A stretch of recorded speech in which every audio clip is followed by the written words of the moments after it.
Hey, my job seekers and workplace warriors, welcome to another video. If you're here for the first time, welcome. If you've been here before and you've returned for another video, welcome back. I'm Cynthia Okonkwo, and we're going to talk to you about how to vent about a bad day at work safely and responsibly, and hopefully avoid getting fired for it. So we all know how it goes. You go to work, you just know you're going to have a great day, and either a coworker gets on your nerves, or a client rubs you the wrong way, or your boss comes up with a great idea that really isn't great. But what you don't want to do is to vent about any of that on social media in an improper way, because it could come back to bite you. So today is our survival guide on how to vent about work on social media without getting fired. So first of all, remember, social media is, or it can be, a minefield. It's a two-edged sword. It is awesome. It's great for self-expression, connection, and even lighthearted complaining. However, on the other hand, it can be a professional minefield. So what you post online, remember, can be seen by anyone, including your employer, co-workers, and or future job prospects. You don't want things to come up biting you 10 years later and cost you a great career opportunity because you didn't think your actions out clearly before you took action, or before you typed and hit send. So understand your company's social media policy first and foremost, because your company's social media policy will let you know what is acceptable according to them and their standards for you to post, and what is not.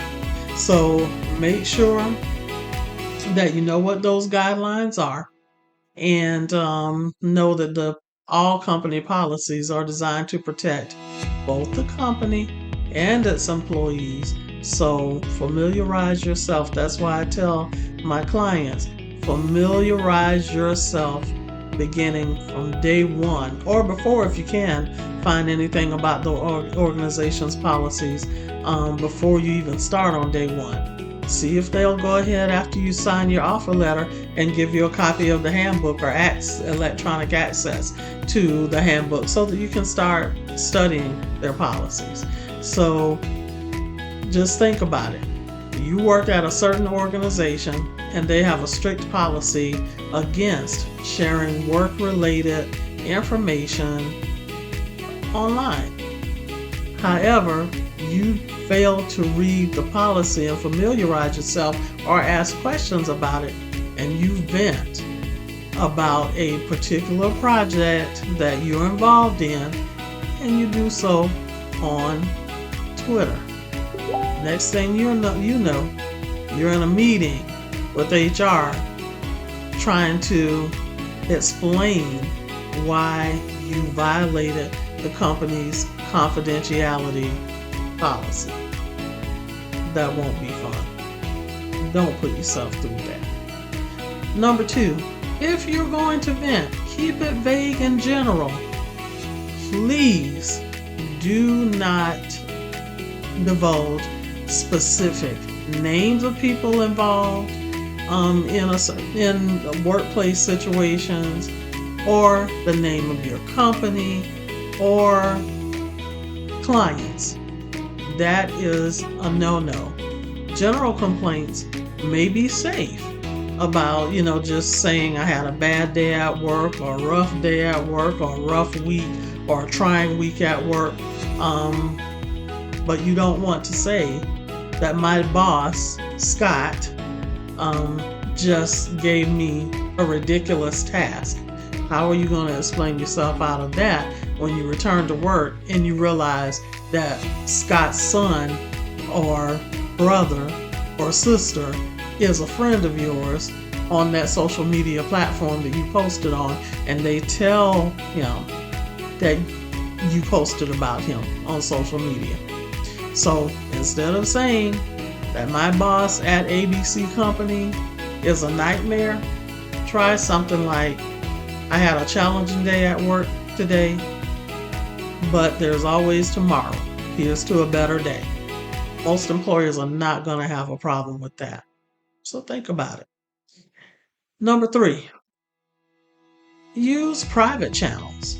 Consider having private channels like group chats, or just direct messaging to friends, or private messages, or even anonymous forums that you could maybe, and I would still be careful about specifics. Never use specific company names or people's names, no matter who you're chatting to. Probably the safest way, if you're going to use some names or the name of your company, is if you're doing a direct text message from your phone to your brother or sister or trusted friend. So remember, those private channels can be much more safe. So don't vent to your friends in a group chat about anything that's going on at the job that's going to be going to 250, 500, 1,000 followers or connections. That's not going to set well. And a lot of the people in a lot of those receivers are going to feel uncomfortable if you do that too, because most of them are going to know that venting about work is going to be a no-no. So here we are to number 4. And it should go without saying, but based on my experience as a human resources professional, it needs to be said because I've seen too many people make the mistake. So number 4 is simply think before you post. Don't be an impulsive poster who just posts stuff without thinking about it and put stuff out there, and then you end up finding yourself in a quagmire of negativity and controversy related to work, and possibly even out of a job, because your behavior in not thinking your actions through could be seen, and more likely will be seen as unprofessional or damaging to the company's reputation, especially if you don't think it out thoroughly and you start calling the company's name or describing the details of specific workplace situations.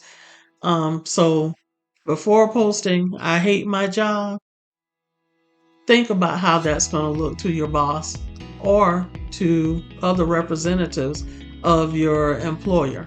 And a better option that you might want to consider is something like looking forward to the weekend after a long work week. Because most of us are looking forward to our weekend after a long work week because we have more control over our activities and our time away from the office, and can plan to do things that are social outlets and opportunities for us to revamp and recover from a long work week. Then there's number 5. Avoid posting during work hours. Please do not hang out on social media during your work time, and also do not use the employer's equipment to post on social media during work time unless you are the social media coordinator or manager for your employer. In other words, that's your responsibility. So don't do things that would raise a red flag at 2 p.m. on Tuesday because you're posting negative information about your employer when you should be working until 5. And your employer may, if you do so, your employer may approach you to find out why you're not working during that time. And so just make sure that you save your posts for after hours or during breaks, and then use your phone to do the post, but still follow the proper decorum. Do not use specifics. I cannot say that enough. Number 6, know when to take a break. Even as fun as social media can be, sometimes the best thing that you can do for yourself, for your mental health and what have you, or your general overall health, is to take a break from social media. So if you're feeling particularly frustrated or emotional, step away from your device. Give yourself time to cool down before posting anything.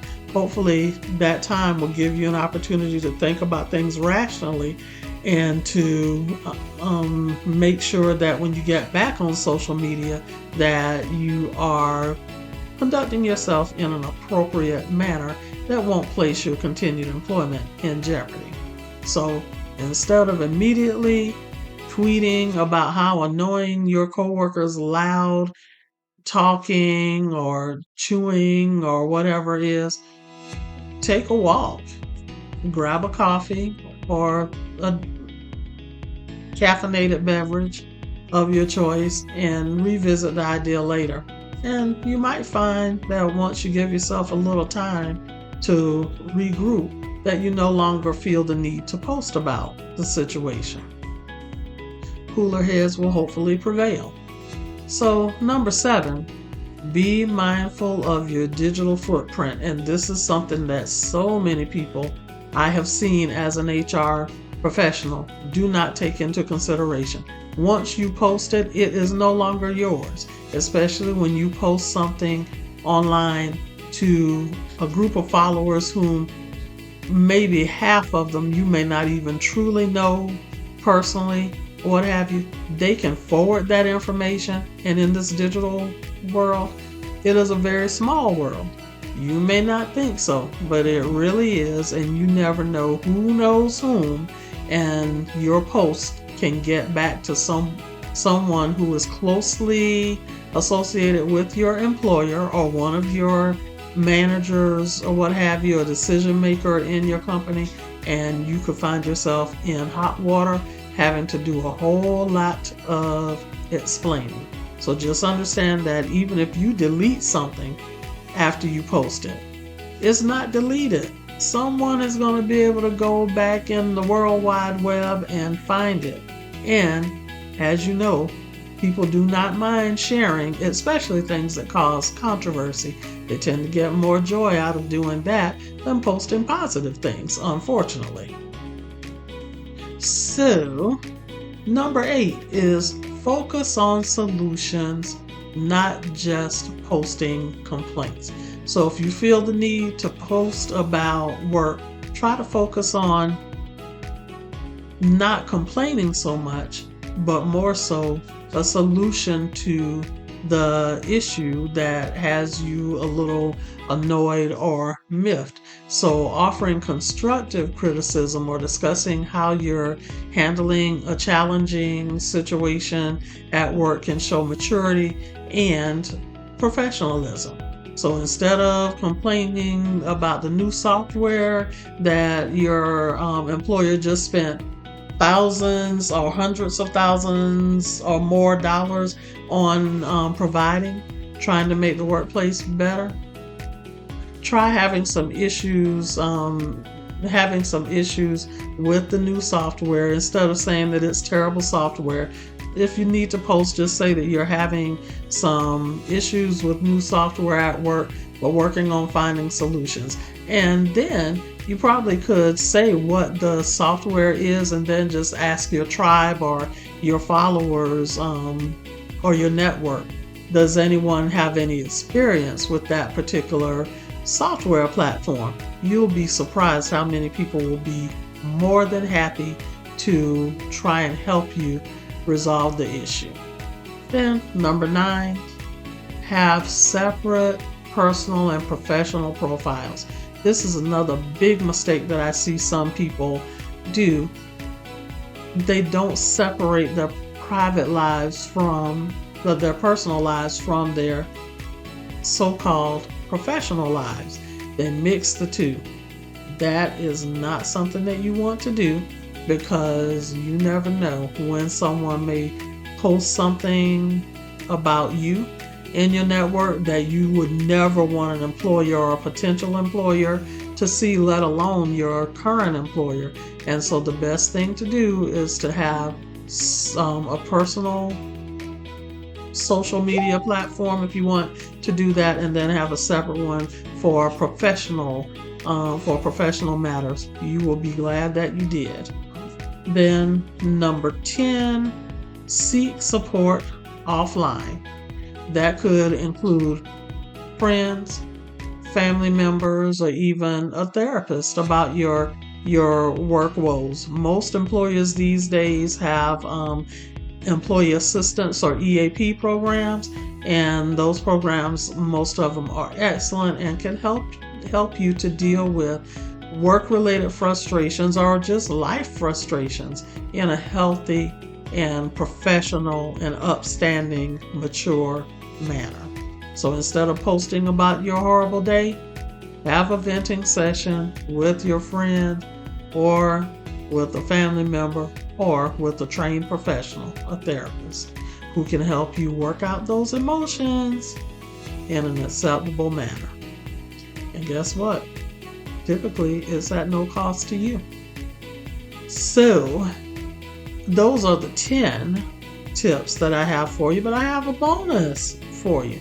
And the bonus is that you can lighten up your frustration, your workplace frustrations, with humor. You know, humor and happiness and fun typically lightens the atmosphere.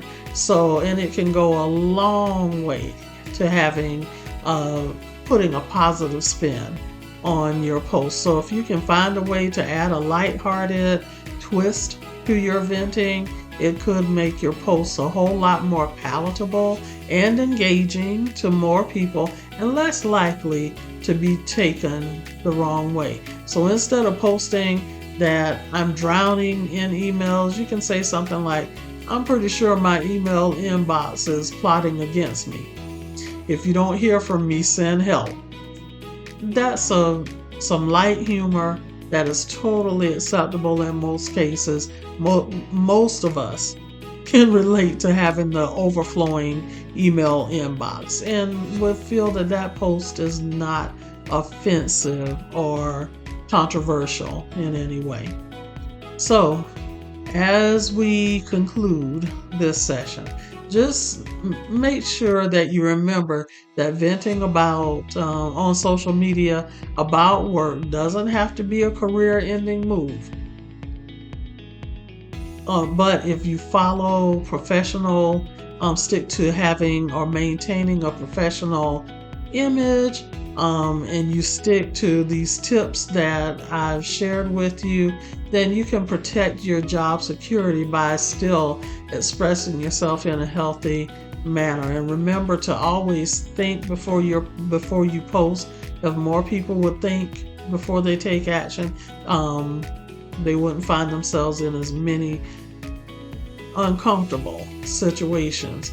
And understand your company's policies. Start that from day one, as I said, so that you know what your company deems acceptable behavior versus unacceptable. So the goal is to find a balance between expressing your frustrations and maintaining a professional image. And with a little caution and mindfulness, you can navigate the social media minefield and come out unscathed. So, as you know, my goal, my objective is to help you to live your very best career life. And I'm doing so one video at a time.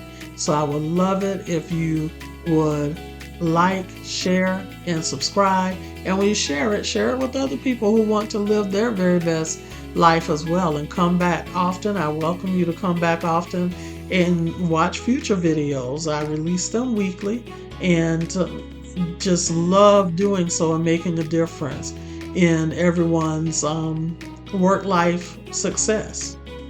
So I bid you farewell and career success to you. Bye.